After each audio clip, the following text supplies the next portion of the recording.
Yeah, Joe. This is a water wheel.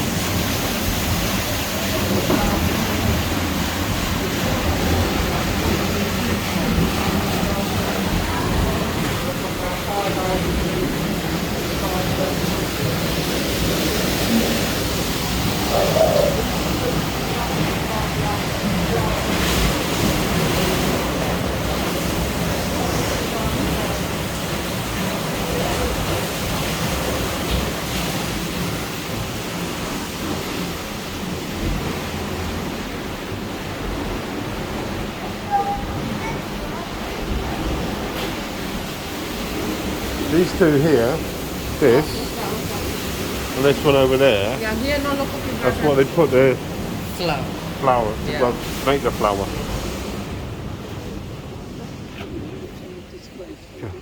They've got a foundry that's built shooting bells. Isn't it weird, isn't it? To come all this way. That wheel has got something. They were an iron plant and they closed over about 7 years ago. Now two small cul-de-sac, one called the Beach Road and one called Belgium. Or is it? What? Oh, is it? Jojo! Yeah, it's inside bed. I don't know. Into this blazing sunshine, which I specially ordered for you. Thank you. Oh.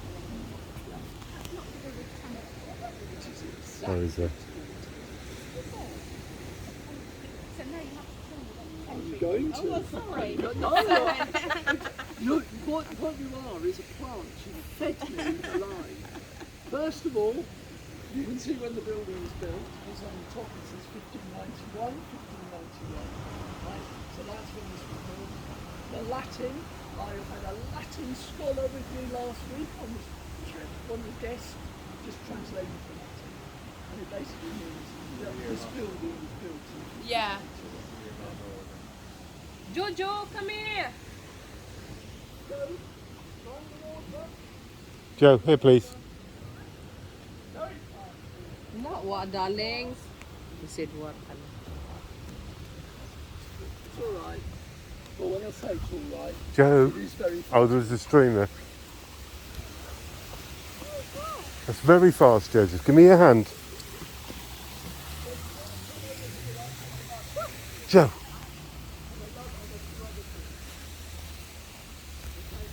But what you're actually next to is a mock of tenterframe.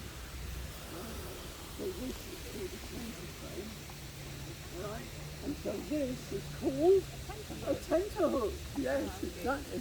So this is a quote from an old passage. I'll try and do this a bit quick for Mum and Dad to keep their eye on at the same time. The fields were full of white, so when somebody came here, they said they came to Colchester and the fields around it was full of white. And what it was full of was bay and sailcloth drying in the sunshine, right, on tenter frames.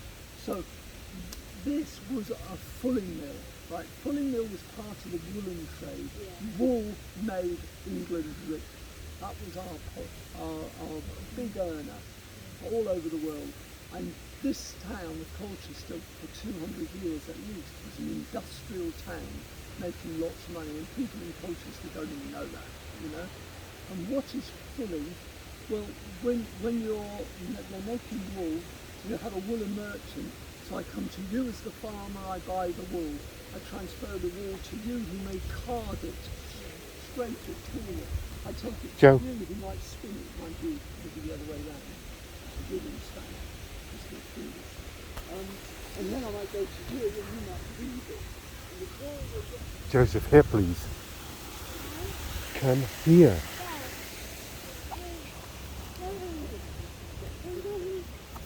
So when we've got this woven cloth, or what we call bay or sailcloth, 20, 30 yards long, 2 or 3 yards wide, ready long cloth, they fold it, in between each fold, they put a kind of clay, No Haribos. believe it or not, we now call fuller's earth, because it was part of this process. fuller's earth that's used in women's face packs, or it could be used, and is today mainly used in cat litter. Cat, I was going to say cat litter. Exactly. And the other thing that they put in among the folds is called chamber lye. And chamber lye is it's urine, right, from the chamber pot. So it's wee. And they would buy the urine from the ale houses around Colchester, and they would pay 1 penny a bucket. But they would pay 2 pence a bucket for your wee if you were a red-headed boy, because they believed that red-headed Males. Urine is the best quality stuff. Utter nonsense, right? But male urine was better than women's urine because of the estrogen in the woman's urine, but they didn't know that at the time. But if you're buying most of your wee from ale houses in a garrison town like Colchester, it's 90% male only. Right? So they would sprinkle the urine, the clay, fold it all up, leave it overnight to steep, that means to sweat, it stink, and then you take it out and you put it in your fulling machine, and the fulling machines that we were using in a place like this, and the 20 or 30 other fulling mills in Colchester had come from the Dutch. Because in 1560, Queen Elizabeth I welcomed Dutch refugees from Holland because they were Protestant and the Low Countries had just been taken over by the Catholic Spanish, so these guys came over. It's only about 50 miles away over the sea. We'd always traded with them, and they came over here and they brought their machines and their knowledge with them.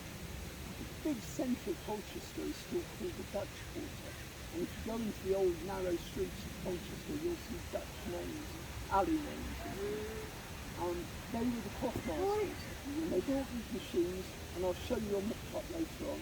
But what you did with your big cloth is you shoved it in the machine, and the big hammers banged it for hours, turns the weave of the cloth, right, and turns it into a different, so it makes it shrink, and it makes it tighter, and it's really good quality cloth, really good quality cloth. The miller here would take the cloth, that's right, and you take the cloth and you wash it in the lake, fouling the water, so you can't be fishing and doing this. And then you take the cloth and you take it out and you hang it on these tenter frames. So these are mini ones. So you can imagine them 20 yards wide, 20 and 3 or 4 yards wide, and you dry it and it will be light, pale colour. Then, I'll tell you about on-tenter hooks. My theory of on-tenter hooks is, as you can see here, they would wobble and flap. And I think when we're nervous and worried, our stomachs tend to go wobble. Yeah. So I think the expression on-tenter hooks comes from that. By the way, the other little expression to do with this is I told you a penny a bucket for your weave. You'll know the expression. That family are so poor they haven't got a pot to piss in. Yeah? Oh. And I think that's where it comes from. That you're so poor you can't even sell. So, yeah, you're weak because you haven't got a pot to piss in. Exactly. Tenter frames. 20 yards. You missed it actually. I'm not going to repeat it again. When it wobbles. When it wobbles like this. So you can imagine 20 yards by about 3 yards wide, loads of them all over the place, flapping in the wind. When we're worried, our tummies feel like they go, just like you're hanging on a tenter hook. I just told them the story about a pot to piss in. You might know, so you'll hear that in the end. Right, so once all this wool's done, once all this is done, it's folded up, and you take it to the cloth hall in the middle of the Dutch Quarter, and the Dutch cloth master goes, yeah, fantastic, stamps it, Colchester white bay cloth, the best quality woolen cloth England makes, sold, this is a source from a guy called Bodis, that's a good name, isn't it? Mr. and Mrs. Bodis. This is the Bodis back in 1791, and he told you about exporting to Spain and Portugal. But they also sold it to Italy, to Russia, and I've seen reports of it being sold in the American colonies, so it's shipped across. It's the best quality wool, and it made our merchants here rich. So in 1530, when we look at wills and tax returns, there's all these tax returns, and a load of our merchants are called clothiers. Yeah? 1620, 100 years later, all these rich people, you can't find any clothiers mentioned, they're called fullers, because they're running fulling mills like this one. This one is the last fulling mill in Colchester. 1834-35 was the last time it worked as a fulling mill. And we know that from a lad who worked here, I think he was a boy, he'd be your age or younger, working here at the time. And then when he became a grown man, he wrote up his diary. Memoirs. And he talked of it then. Most of the fulling mills had finished in 1780 or 1790, when all this industry went to Yorkshire and was being powered by the rivers of Yorkshire, and then it was the coal from the coal fields.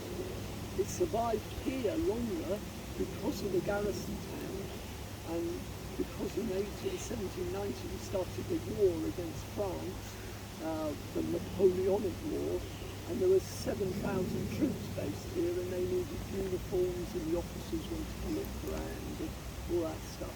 So I think the mill owner carried on here later. From 1719 to 1830, I think, as I said inside, it was turning wheat into flour as well as fulling. So that's where we are now. We're going to have a look at the next bit.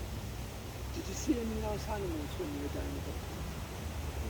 If you look on that bit along there, you're really lucky. And I think this morning I saw one when I was talking to Lee, our boss, who lives nearby. I looked out the window and I thought, I wasn't 100% certain, so I didn't say to Lee what I thought I saw, but along there is kingfisher land.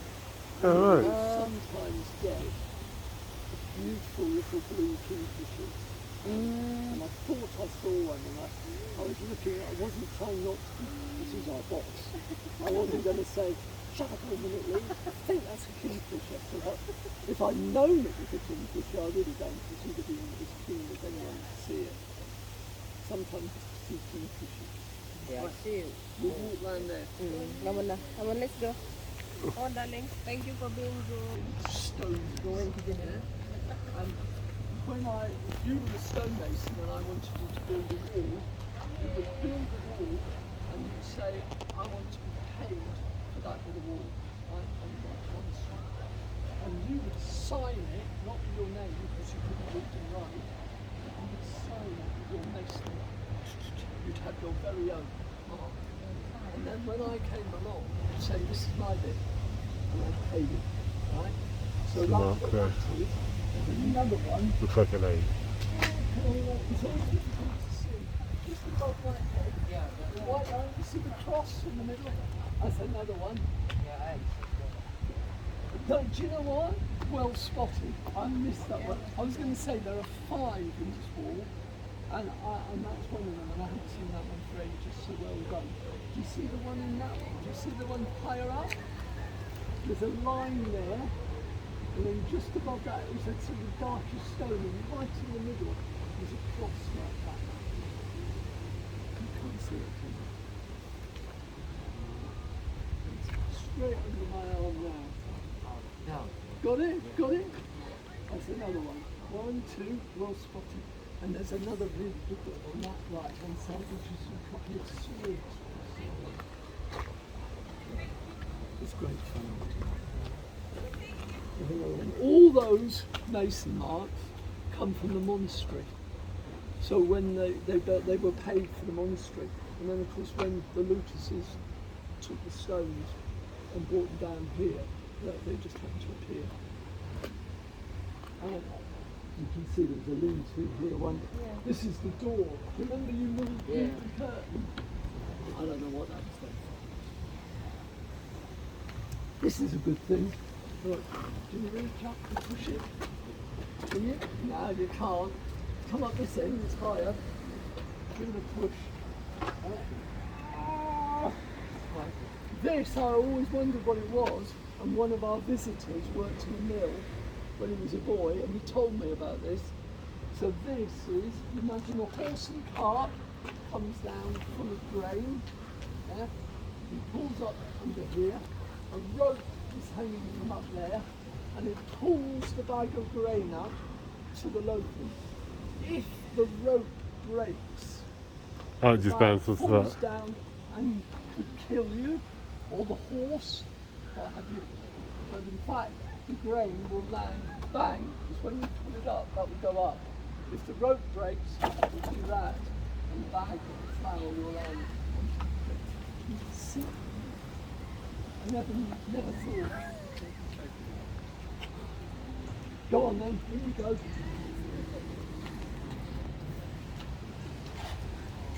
Lucas Crest, we believe probably was the main entrance at one time. I'm not sure it was. No. So you'll get two versions. I think they did their fulling down here, and I think they were fulling before the Locusts lost possession of the mill. And I think this was their stand to say this is ours. Yeah? Mind your head. You can help me with that.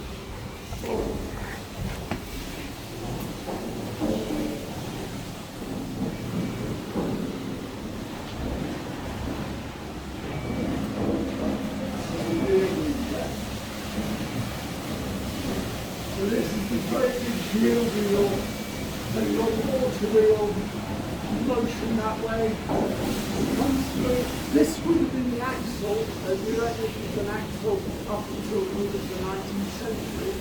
Now it's metal. But the axle comes through here. I think there's about 80 odd cogs on that wheel. And then it turns over to the cogs on that wheel at the top. And that turns along the wheel. Look at the top.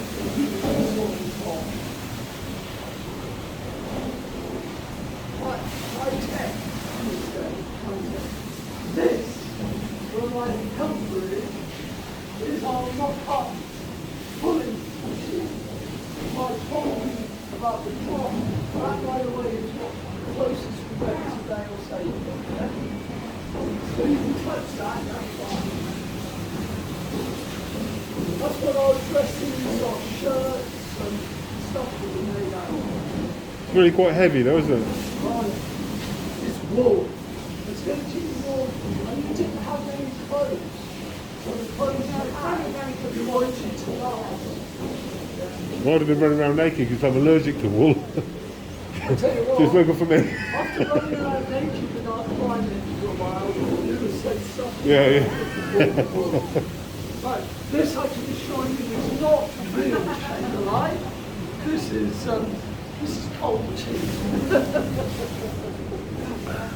I'm worried about that now, because my surname is Lai. Really? Yeah. Right.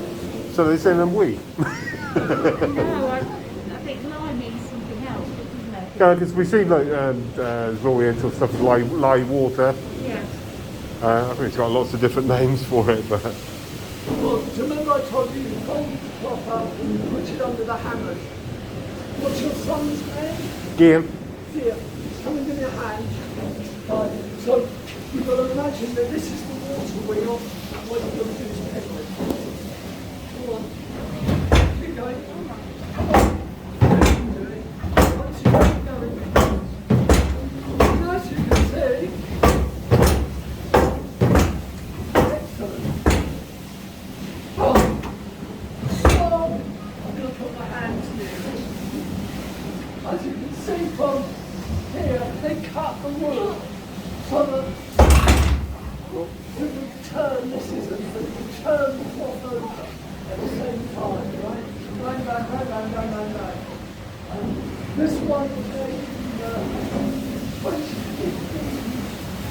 from the wood of a note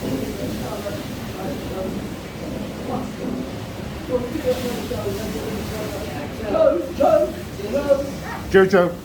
Joe. Joseph. Well done, Joe. Yeah, come in. Good heavens. Well done, Joe. Joe. Oh, Sammy. I don't think your mum's going to let you in.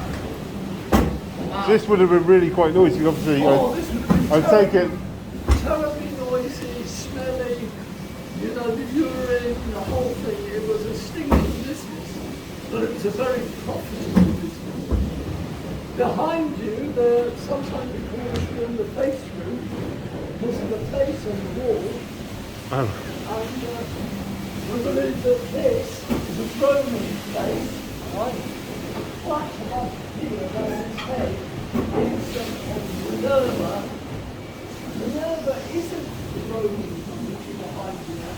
Isn't the goddess of the water, which is goddess of social environment and things like that. Aside of the other one, which was the Greek model water, I think it's Roman. That's what I was giving the